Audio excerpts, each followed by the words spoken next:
ओ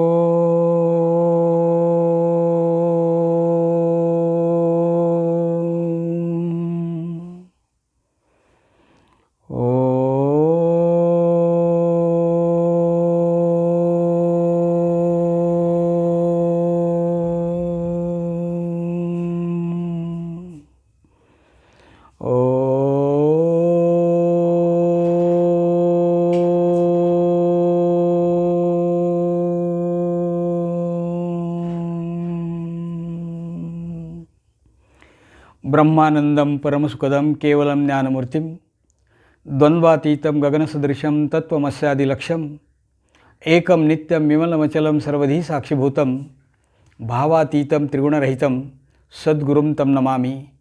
सर्वमंगलमांगल्ये शिवे सर्वार्थसाधिके शरण्ये त्र्यंबके गौरी नारायणी नमोस्तुते। मी किसन महाराज चौधरी पसायदान चॅनलवरून ज्ञानेश्वरीतील योगचिंतन सांख्ययोग या विषयाच्या संदर्भात आपण चिंतन ऐकत आहोत। मागच्या काही भागांमध्ये ज्ञानेश्वर माऊलींनी मोठं सुंदर अशा प्रकारचं निरूपण स्थितप्रज्ञ लक्षणाचं केलं। संत विनोबाजींनी तर गीताईच्या रूपानं सुंदर श्लोक लिहिले। पहिल्या श्लोकामध्ये ते म्हणतात, स्थिरावला समाधीत स्थितप्रज्ञ कसा असे, कृष्णा सांग कसा बोले, कसा राहे फिरे कसा। मग भगवंतांनी अर्जुनाला स्थितप्रज्ञाची लक्षणं सांगितली आणि पहिलंच लक्षण सांगत असताना ते म्हणतात, कामना अंतरातील सर्व सोडो निजो स्वये, आत्म्यातचे असे तुष्ट तो स्थितप्रज्ञ बोलिला। दुसरं लक्षण सांगताना ते म्हणतात, नसे दुःखात उद्वेग सुखाची लालसा नसे, नसे तृष्णा भय क्रोध तो स्थितप्रज्ञ संयमी। खरंच मला तर एक गोष्ट आवर्जून सांगायची आहे की परमपूज्य स्वाध्याय विचाराचे प्रणेते आदरणीय पांडुरंग शास्त्री आठवले यांनी सुंदर अशा प्रकारचं चिंतन बिल्बपत्र या पुस्तकामध्ये मांडलेलं आहे। या पुस्तकामधून त्यांनी स्थितप्रज्ञाची लक्षणं अनेक प्रकारची उदाहरणं सांगून लोकांना समजावण्याचा प्रयत्न केला आहे। मी सुद्धा त्याच पुस्तकाचा आधार घेऊन ते चिंतन आपल्यासमोर मांडण्याचा प्रयत्न करीत आहे। मागच्या भागामध्ये आपण पाहिलं की सर्वत्र जो अनासक्त बरे वाईट लाभता, न उल्हासेने संतापे त्याची प्रज्ञा स्थिरावली। म्हणजे स्थितप्रज्ञ माणूस कधी रागावत नाही, कधी दुःखाने दुःखी होत नाही किंवा आनंदाने आनंदी राहत नाही। सुख आणि दुःख या दोन्ही गोष्टी ते समान मानतात आणि म्हणून सुखदुःखे समीकृत्वा लाभा लाभो जया जयो अशी एक भावना त्या स्थितप्रज्ञाची असते। आपण मागच्या वेळेला एक उदाहरण पाहिलं होतं प्रभू रामचंद्रांचं। द्वापार युगामध्ये सुद्धा भगवान श्रीकृष्णांच्या बाबतीमध्ये आपल्याला असंच काहीसं जाणवतं। भगवान श्रीकृष्ण जेव्हा लहान होते तेव्हा गोकुळामध्ये त्यांनी अनेक प्रकारच्या बालक्रीडा केल्या, परंतु जेव्हा ते मथुरेत गेले तेव्हा मात्र कंसाचा वध केला आणि मथुरेत गेल्यानंतर परत त्यांनी गोकुळाकडे कधी मागे वळून पाहिलं नाही। पुढे भगवान श्रीकृष्ण आपल्याला दिसतात ते महाभारतामध्ये। मथुरेतून जेव्हा ते द्वारकेला गेले, द्वारकेला गेल्यानंतर त्यांनी त्या ठिकाणी पांडवांना मदत केली आणि पुढे सगळं महाभारत युद्ध घडलं, आपल्या सगळ्यांना माहीत आहे। परंतु द्वारकेला गेल्यानंतर पुन्हा त्यांनी मथुरेकडे ते कधी गेले नाहीत। म्हणजे मला हे सांगायचं आहे की एकदा एखादी गोष्ट आपण ज्या वेळेला स्वीकारतो आणि ती गोष्ट पूर्ण झाल्यानंतर परत त्या गोष्टीकडे आपण पाहत नाही, याला अनासक्ती असं म्हणतात। सर्वत्र जो अनासक्त बरे वाईट लाभता, न उल्हासेने संतापे त्याची प्रज्ञा स्थिरावली। आणि त्यासाठी खरं तर जीवनामध्ये संयम असणं अत्यंत गरजेचं आहे। पुढच्या श्लोकामध्ये भगवान श्रीकृष्णांनी अर्जुनाला संयम सांगितलं आहे। स्थितप्रज्ञ माणसाच्या जीवनामध्ये संयमी जीवन हे अत्यंत महत्त्वाचं आहे. जीवनात संयम पाहिजे, जीवनात बंधन पाहिजे. मी नेहमी सांगत असतो, वीणा आणि वीण्याची तार हे खुंटीचं बंधन पाळते, संयम पाळते. म्हणून त्या तारेमधून सुंदर अशा प्रकारचा आवाज येतो. झाडं हे जमिनीचं बंधन पाळतात, म्हणून ती जमिनीवर स्थिर असतात. नदी हे काठाचं बंधन पाळते. जर तिने बंधन पाळलं नाही, जर संयम पाळला नाही, तर नदी ही नदी राहणार नाही. जीवनात अशा पद्धतीनं प्रत्येक ठिकाणी संयम असणं गरजेचं आहे. पक्षी झाडाचं बंधन पाळतात, म्हणून दिवसभर भराऱ्या मारल्यानंतर शेवटी पुन्हा ते झाडावर स्थिरावतात. एकंदरीतच जीवनामध्ये संयम पाहिजे. कारण परवाही मी आपल्याला सांगितलं की भगवंताने आपल्याला 5 विषय दिलेत. शब्द, स्पर्श, रस, रूप आणि गंध. त्याचा आस्वाद घेण्यासाठी 5 इंद्रिय दिलेत. हा भाग आपण पाहिला मागच्या वेळेला. परंतु हा जो विषयांचा भाग आहे, या विषयांच्या आहारी गेल्यानंतर माणूस हा अधिकाधिक अधपतित होतो. आणि विषय इतके बलशाली आहेत की ते भगवंतांनी निर्माण केलेत, म्हणून त्यांना तुच्छ समजून उपयोग नाही. विषयांशिवाय आम्हाला जगताच येत नाही. मी एक नेहमी मार्मिक उदाहरण सांगत असतो. एक कोळीण होती आणि एक माळीण होती. दोघेही मैत्रिणी होत्या. बाजारला जायच्या. एकदा अशाच त्या बाजारला गेलेल्या आहेत आणि पुन्हा आपल्या घराकडे परतत आहेत. संध्याकाळची वेळ झाली. माळीणबाईचं घर अगोदर होतं आणि नंतर कोळीणबाईचं घर येणार होतं. संध्याकाळ झाली. माळीणबाई असं म्हणते, आता तुला घरी पोचायला अजून बराच वेळ लागणार आहे, तोपर्यंत अंधार पडेल, मग तू आज माझ्याच घरी मुक्काम कर. कोळीणबाईने ते ऐकलं आणि आज मात्र कोळीणबाईचा मुक्काम हा माळीणबाईच्या घरी होता. दोघींनी रात्रीच्या वेळेला जेवण केलं आणि कोळीणबाई तिची झोपण्याची सोय ही माळीणबाईने बाहेरच्या घरामध्ये केली आहे. जेव्हा कोळीणबाई झोपली, माळ्याचंच घर ते, तेव्हा त्या खोलीमध्ये निशिगंध आहे, अस्टर आहे, झेंडू आहे, जास्वंदी आहेत, अनेक फुलांच्या परड्या किंवा अनेक फुलं त्या ठिकाणी होती आणि सर्वत्र फुलांचा सुगंध येत होता. कोळीणबाईने जेव्हा झोपण्याचा प्रयत्न केला, पण तिला झोप मात्र लागत नव्हती. मनामध्ये ती विचार करू लागली, आपल्याला झोप का लागत नाही. मग तिच्या लक्षात आलं की इथे सगळा फुलांचा सुगंध आहे. ती उठली, दरवाजाची कडी उघडली आणि ती बाहेर आली. तिची माशाची टोपली ही बाहेरच्या बाजूला भिंतीला उपडी करून ठेवलेली होती. ती माशाची टोपली तिने घेतली आणि आपल्या खोलीमध्ये आली आणि आपल्या उशाशी ती टोपली ठेवली आणि छानपैकी डोकं टेकून त्या टोपलीच्या जवळची झोपलेली आहे. माशाचा सुगंध आल्यानंतर तिच्या दृष्टीने तिला मात्र छान झोप लागली. विषयांशिवाय आम्हाला आमचं जीवनच जगता येत नाही. हे विषय इतके बलशाली आहेत आणि म्हणून त्यांना त्यांच्याच जागेवर ठेवणं हेही महत्त्वाचं आहे. आणि म्हणून संयम फार महत्त्वाचा आहे.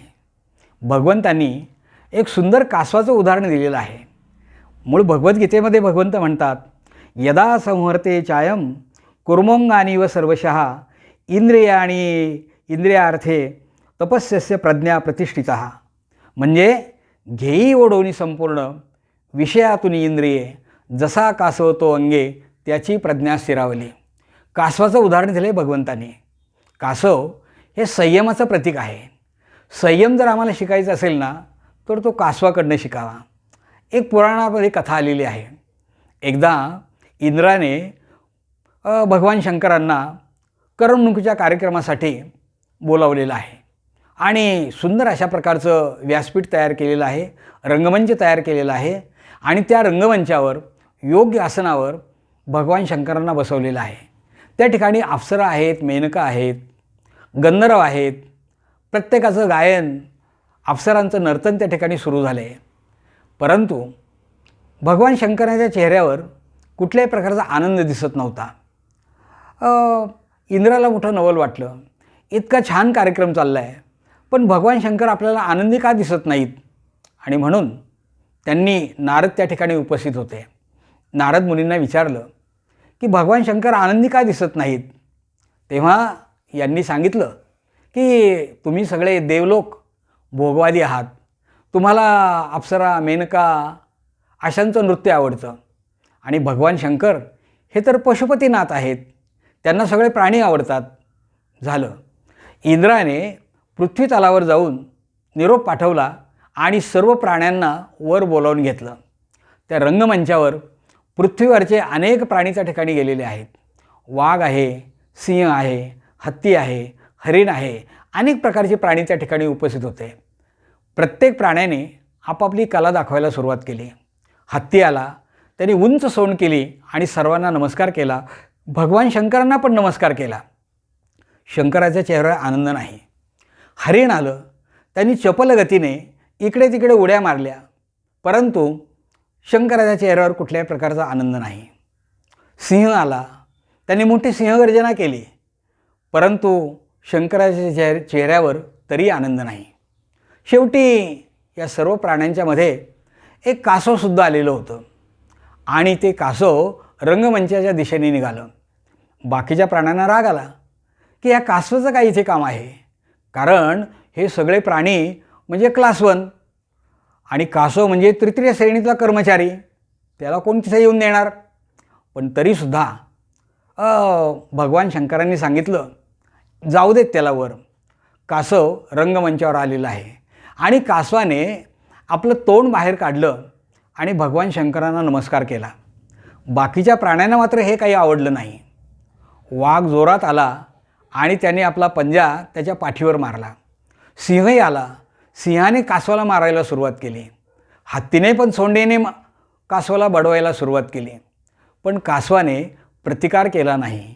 उलट त्याने एकच काम केलं, घेई ओढवणी संपूर्ण विषयातून इंद्रिये, जसा कासव तो अंगे त्याची प्रज्ञा स्थिरावली.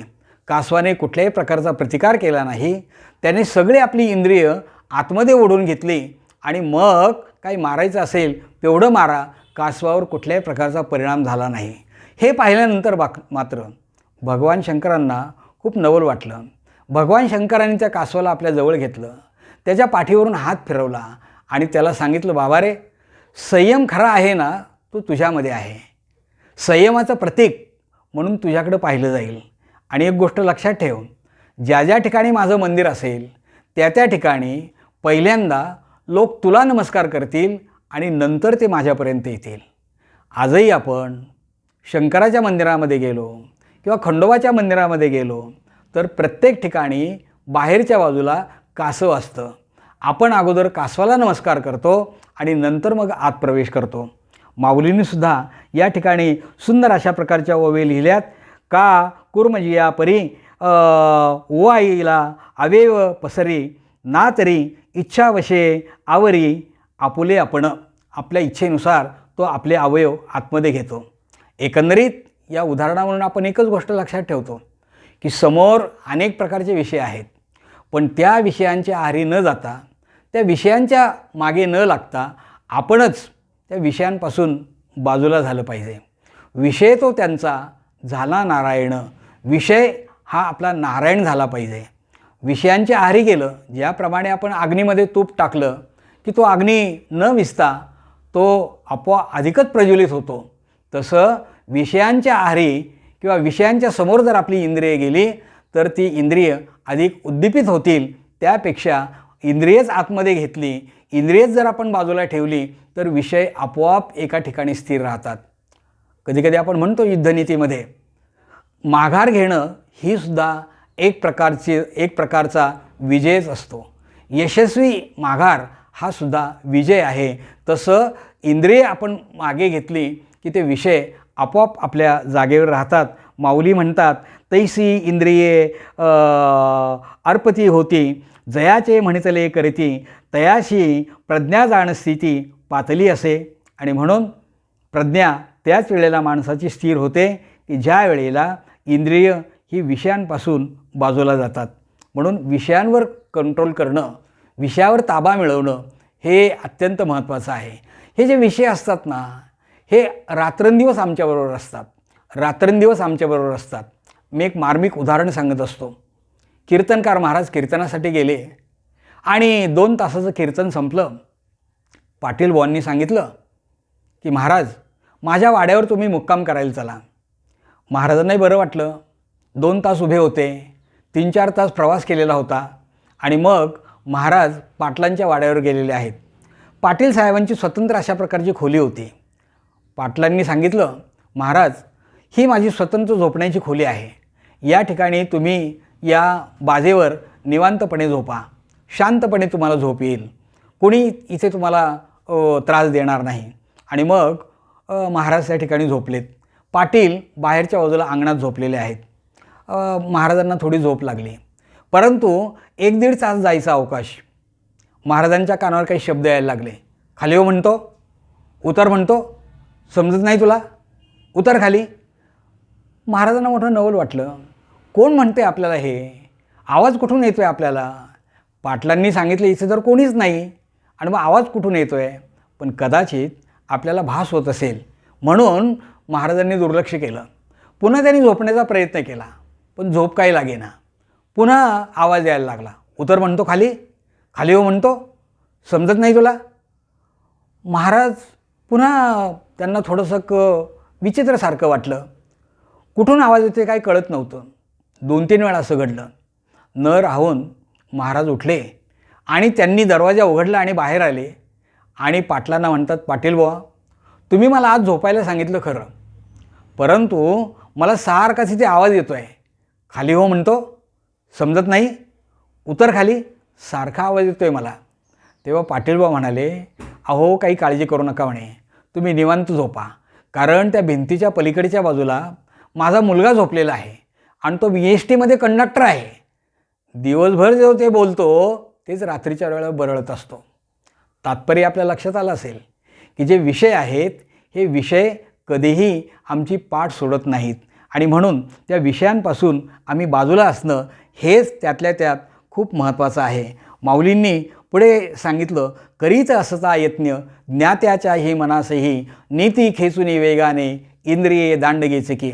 जो ज्ञानी असतो तो विषयांपासून बाजूला राहण्याचा प्रयत्न करतो, पण इंद्रिये मात्र खूप बलशाली असतात. ती आपोआपच त्या दिशेला आपल्याला ओढून नेतात, कारण ती प्रभावी असतात, बलशाली असतात. मग या इंद्रियांवर आपला ताबा मिळवणं हेच तितकं महत्त्वाचं आहे. ज्यांनी इंद्रिये जिंकली ना त्यांनी जग जिंकलं. ज्यांनी आपलं मन जिंकलं, ज्यांनी इंद्रिये जिंकली, भगवान महावीरांनी इंद्रियावर ताबा मिळवला होता आणि म्हणून त्यांना जितेंद्रिय असं आपण म्हणतो किंवा जैनेंद्र असं आपण त्यांना म्हणतो, कारण त्यांनी इंद्रियावर ताबा मिळवलेला होता. माणसाला आपल्या इंद्रियांवर ताबा मिळवता आला पाहिजे आणि जेव्हा आपण आपली इंद्रिय ताब्यात ठेवतो त्यावेळेला विषय हे आपोआपच दूर जातात. या ठिकाणी भगवद्गीतेच्या या 60व्या श्लोकामध्ये भगवान श्रीकृष्ण असं म्हणतात आणि या इंद्रियांच्याबद्दल त्यांनी सांगितलं, येततो ह्यप्पी कौंतेय पुरुषस्य विपश्चितः, म्हणजे ज्ञानी माणूस हा प्रयत्न करतो, इंद्रिय आपल्या ताब्यात ठेवण्याचा प्रयत्न करतो, परंतु इंद्रिय मात्र खूप बलशाली असल्यामुळं ते ताब्यात राहू शकत नाहीत. करीत असता यत्न. संत विनोबाजींनी मोठं सुंदर भाषांतर केलं. ते म्हणतात, करीत असता यत्न ज्ञात्याच्याही मनासही. ज्ञानी माणूस प्रयत्न करतो, करीत असता यत्न ज्ञात्याच्याही मनासही. नीती खेचुनी वेगाने इंद्रिये दांडगेची की. ही इंद्रिय एवढी बलशाली असतात की ती आपल्याला तिकडे खेचून नेतात आणि म्हणून या इंद्रियावर ताबा मिळवणं हे स्थितप्रज्ञाचं फार महत्त्वाचं लक्षण म्हटलं जातं. ज्यांनी इंद्रिय जिंकले त्यांनी संपूर्ण जग जिंकलं. ज्यांनी इंद्रिय जिंकले त्यांनी संपूर्ण विकार जिंकले. काम, क्रोध, लोभ, मोह, माया, मत्सर या षड्रिपूंवर आपल्याला विजय मिळवता आला पाहिजे आणि हा काय एकदा विजय आपल्याला मिळवता आला की माणूस स्थितप्रज्ञ होऊ शकतो. त्याची प्रज्ञा एका ठिकाणी स्थिर राहू शकते.